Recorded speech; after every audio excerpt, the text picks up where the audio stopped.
The banksters are controlling the financial system. They do this through many means, many of which I have covered here over the past videos. I've covered it in my book and will continue to cover it. And that is by using high frequency trading, by having their politicians in positions of power in the government, and they're able to use the regulations in order to serve their interests. Of course, when they make a law that does not serve the interests of the people, I'm going to show you how this system is fraudulent. Let's take a look at this. A secretive banking elite rules trading in derivatives. This is right out of the New York Times, but sounds like something right out of the Money GPS. And this is basically talking about how the derivatives are really controlling the system. This was the central theme of the Money GPS, my book, and I'll just get into what this is talking about. This is the GDP of the whole world. So you can sort of figure this is the value of the world in a way. So the GDP being about just under $75 trillion. Now that is a very large number that includes everything all around the world. Now if you look at the OCC's numbers here, JP Morgan, just JP Morgan alone exceeds $75 trillion in derivatives, and that was in 2011. So you have JP Morgan, one single company, controlling more wealth than the entire world's GDP. That right there is absolutely unsustainable. It shouldn't be allowed in the first place for them to take the fractional reserve banking and multiply it significantly many-fold over. I'll get into that in a moment. So that's just one company, and you can go down the list and see all the different companies and how they added up. And this is basically the top 25 of the banks. But let's look at this. Bank of America's holding company had $75 trillion in derivatives. So right here, another $75 trillion.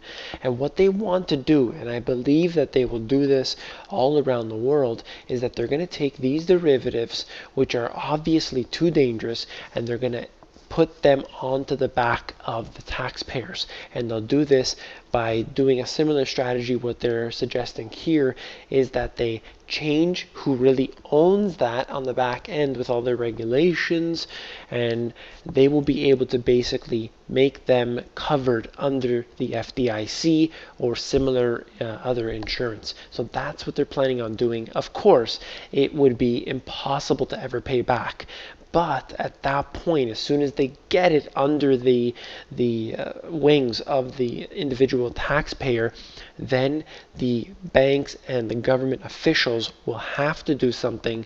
And of course, it will not favor the people. They will have to resort to some sort of new monetary system where the bankers rule it all, and this, that little semblance of free market that's left here in the economy will be completely evaporated.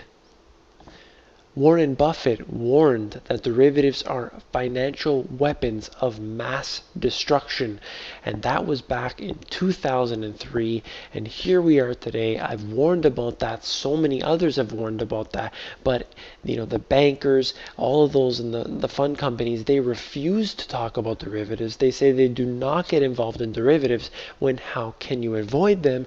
All of the markets around the world are tied to this. You have JP Morgan alone having the ability to collapse everything. If JP Morgan went bankrupt, in many ways, you need to look at this like they can take down the whole world. This is an extremely dangerous scenario that we're in, yet nobody's talking about it. This is right from my book. This is a central theme. It comes up many times, and you could see this right here. It's the upside down pyramid, where we have a stable structure with the pyramid, and it's flipped upside down. And right here, you have the real assets at the bottom.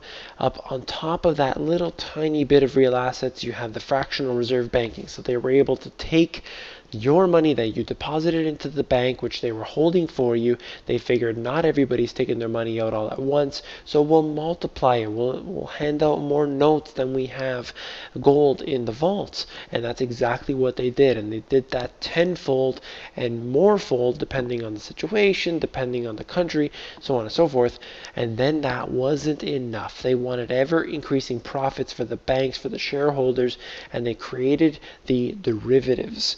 One book that, I get into the not so much of the details historically on derivatives, but one book that you want to get onto if you want to know is Infectious Greed, and there will be a link down below for that. But if you want to take a look at this is the upside down pyramid. The money GPS pyramid is what I call it, and essentially the derivatives being many multiples more, and what I quoted in my book was 25 times more derivatives than there is real value in the world, and that includes the fractional reserve banking. So this is obviously a scheme that cannot continue. It has to go under. It's going to sink. If you have your money in the system, you're going to sink with this ship. Now, I'd like you all to get onto the Money GPS Insiders, where it's basically an extension of the work I've done here and in my book, and you can get more information.